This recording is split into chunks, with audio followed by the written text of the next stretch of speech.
आज बात करेंगे फूलों की। और बात फूलों की चलती है तो मन में कुछ बिंब उभरते हैं।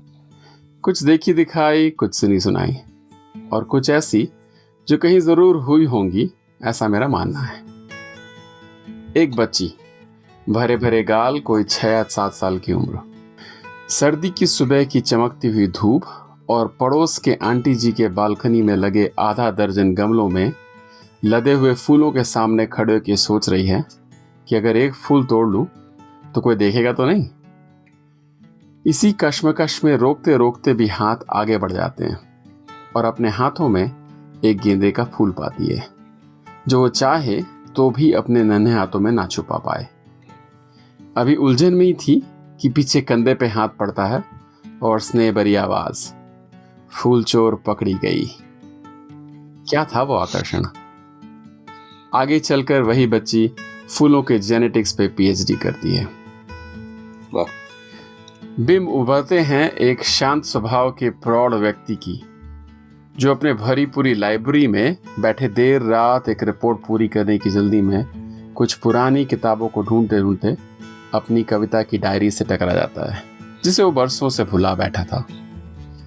पन्नों को पलटना शुरू ही किया था कि एक दबे हुए सूखे फूल उसे दशकों पुराने कॉलेज की रूमानी दुनिया में पहुंचा देती है। रिपोर्ट अब कल पूरी होगी। गर्मियों का दिन और बस की धक्का मुक्की में एक नौजवान, थका हुआ और रोजमर्रा के नियमों से उछटा हुआ, धीरे धीरे भीड़ में आगे घिसटता, एक सीट की खोज में कि थोड़े पांवों को सुकून मिले। अचानक सामने से एक हवा का झोंका जूही की मादक खुशबू ले आता है। शायद सामने खड़े किसी तरुण की चोटियों में गुथा है। अब उसे सीट की जरूरत नहीं। किस्से तो ऐसे बहुत होंगे हम सबके पास। देखें हमारे शायरों और कवियों ने कैसे कहा है। वाह।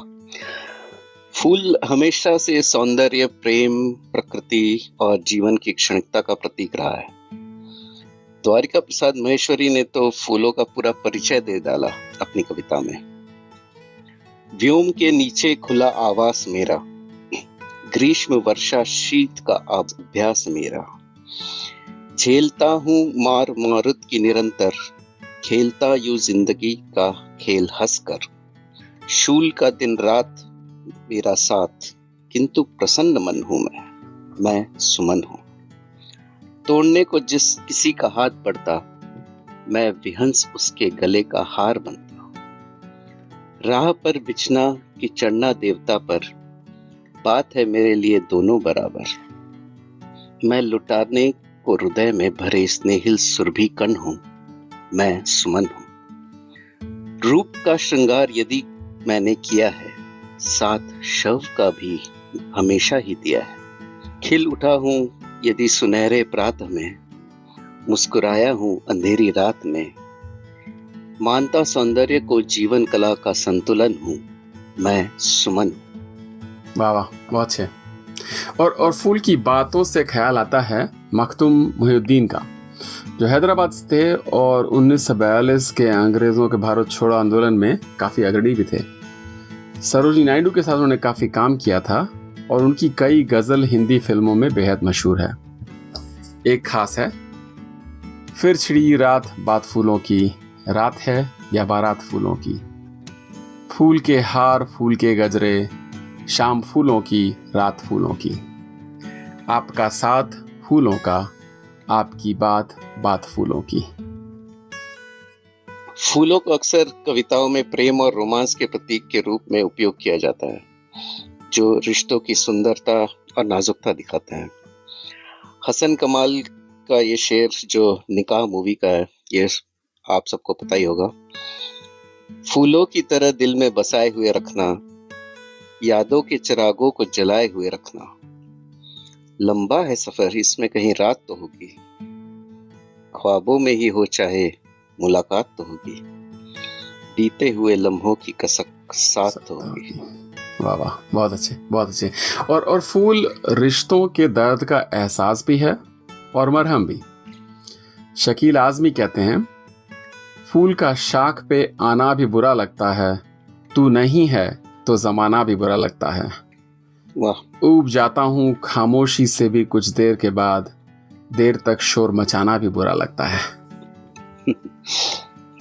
और फिर कतील शफाई जी ने कहा था, यूं लगे दोस्त तेरा मुझसे खफा हो जाना, जिस तरह फूल से खुशबू का जुदा हो जाना। यूं लगे दोस्त तेरा मुझसे खफा हो जाना, जिस तरह फूल से खुशबू का जुदा हो जाना। अब के हम बिछड़े तो शायद कभी ख्वाबों में मिले। अहमद फराजी ने कहा, अब के हम बिछड़े तो शायद कभी ख्वाबों में मिले, जिस तरह सूखे हुए फूल किताबों में मिले। वाह।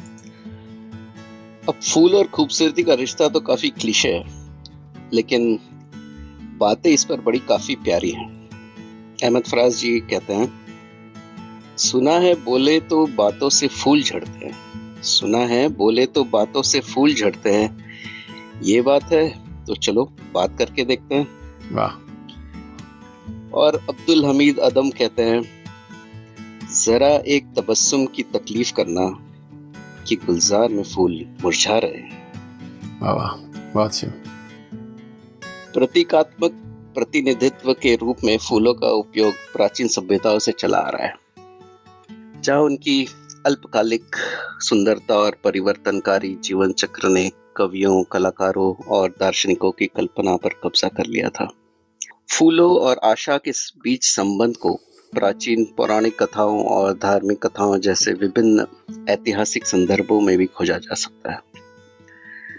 फूलों का खिलना और मुरझाना मानव जीवन का एक प्रतीक रहा है, और महादेवी वर्मा जी ने उनकी कविता मुरझाया फूल में बहुत ही बखूबी रूप से इसका वर्णन किया है। उसकी कुछ पंक्तियां सुना रहा हूं।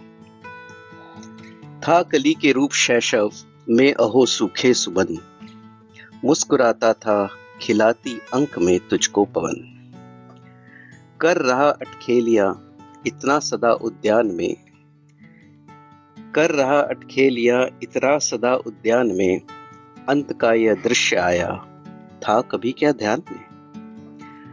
सो रहा अब तू धरा पर शुष्क बिखराया हुआ, गंध कोमलता नहीं मुख मंजू मुरझाया हुआ।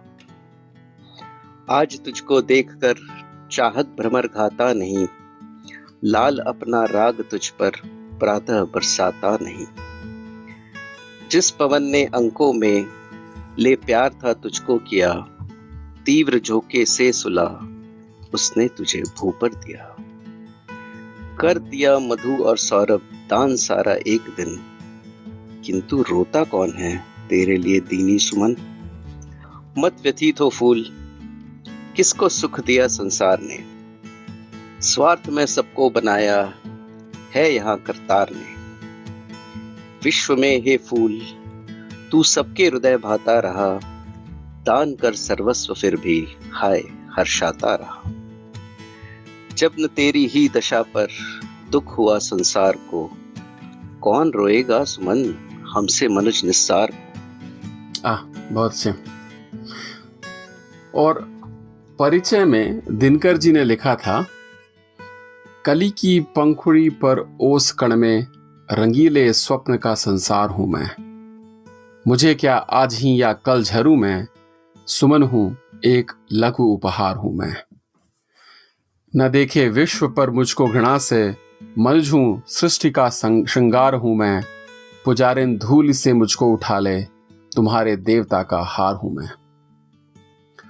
और अगर बात करें फूल और आशावाद की, तो साहिर लुधियानवी जी ने कहा था, हजार बर्क गिरे लाख आंधियां उठें, बर्क यानी बिजली, हजार बर्क गिरे लाख आंधियां उठें, वो फूल खिल के रहेंगे जो खिलने वाले हैं। वाह। कुछ ऐसा ही स्वागत संभावनाओं का गुलजार साहब ने अपने टिपिकल अंदाज में किया है। याद है एक दिन मेरी मेज पर बैठे बैठे, सिगरेट की डिबिया पर तुमने एक स्केच बनाया था। आकर देखो उस पौधे पर फूल उगाया है। फूल हमेशा से कुछ अच्छे और कुछ सच्चे होने का प्रेरक रहा है। कबीर जी का ये दोहा हम सब ने पढ़ा ही होगा, जो तो को काटा बुए ताही बोए तू फूल, जो तो को काटा बुए ताही बोए तू फूल, तो को फूल तो फूल है, वाको है त्रिशूल। बेहतरीन। और फिर गोपाल दास नीरज जी ने एक पैरेलल दिया फूल और समाज के लिए। अब तो मजहब भी कोई ऐसा चलाया जाए जिसमें इंसान को इंसान बनाया जाए, जिसकी खुशबू से महक जाए पड़ोसी का भी घर, फूल इस किस्म हर समत खिलाया जाए। वाह, क्या बात है। फूल पर लिखी सबसे लोकप्रिय कविता जो हम सब ने टेक्स्ट बुक में पढ़ा ही होगा, इसके बिना ये एपिसोड अधूरा रह जाएगा। प्रस्तुत है माखनलाल चतुर्वेदी की पुष्प की अभिलाषा। चाह नहीं मैं सुरबाला के गहनों में गूंथा जाऊं, चाह नहीं प्रेमी माला में बिंद प्यारी को ललचाऊं, चाह नहीं सम्राटों के शव पर हे हरि डाला जाऊं, चाह नहीं देवों के सिर पर चढ़ूं भाग्य पर इठलाऊं, मुझे तोड़ लेना वनमाली उस पथ पर देना तुम फेंक, मातृभूमि पर शीश चढ़ाने जिस पथ जावे वीर अनेक। बहुत अच्छे, बहुत अच्छे, फेवरेट है। और फिर ये जीवन चक्र घूम फिर कर वापस मखदूम साहब के पास पहुंच गया। फूल खिलते रहेंगे दुनिया में, रोज निकलेगी बात फूलों की, ये महकती हुई गजल मखदूम जैसे सहरा में रात फूलों की।